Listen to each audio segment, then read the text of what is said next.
Ito kabayan, tutorial ko kabayan paano tanggalin tong handle na to. So natanggalan natin side mirror, yung window trim, tapos yung panel. So sabay nating alamin kabayan, pero alam ko na to kabayan para matuto kayo. Okay, 2010 model Honda Civic. So ito, natanggal natin yung panel ha.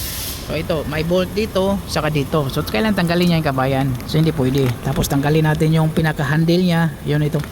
Ito yung pagbatakin mo yung pinto, bababa yan siya. Ito yung magre-release ng lock.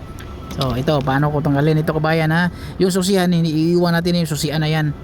Yung pinaka-susihan niya. Walang problema yan pag maiwan ito.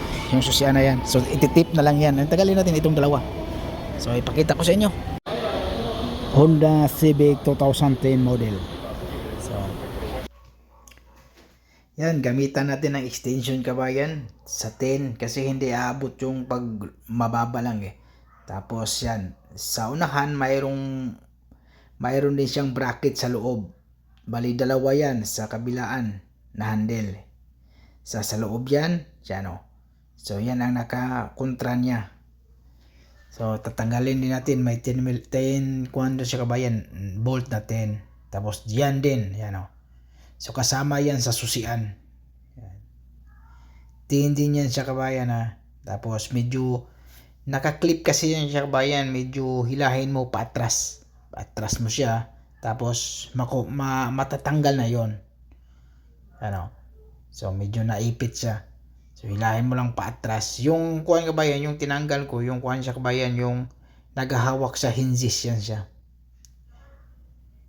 Yung pagbukas mo ng pintuan, automatic yung bakal doon sa baba para tutusok doon sa may hinges para mabuksan. Yung tinanggal ko. Yan.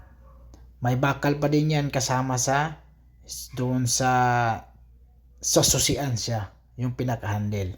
Tapos yan, tanggal na yun sa kabayan. Medyo hilahin mo lang yung handle para hindi na siya bababa. Tapos automatic pababa, isabay mo yung paghawak doon sa may maliit na handle din. Tapos yan o, tanggal na.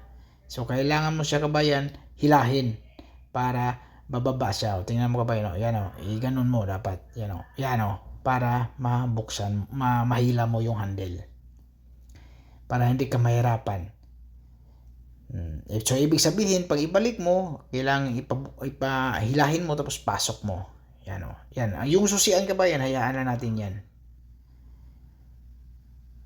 Yan. So ganun lang kasimple kabayan, no? Ito, ibalik natin ito dito. Normal dito lang yan eh. Tapos natanggal ko. Pag tanggal ko dito. So, iganon mo lang. Tapos sabay batak. Hindi mo pwede mabatak na ganun. Kailangan iganon mo. Kasi pasabutas. So okay na yon. Tapos pakita ko sa inyo dito. Yan. Yung susian dyan lang yan. So walang problema yan. So ito naman yung release sa lock. Ito. Yan o. So kailangan ilampas natin yan para mabuksan pa rin sa magpreparasyon. Tulad yan o. Yan o. Kasi dito natin ibaba para mabuksan yung pintuan dito sa side driver. So, ganun lang kabayan. Maraming salamat kabayan. Sana may natutunan kayo at huwag kalimutan mag-subscribe at i-follow kabayan yung Facebook page natin.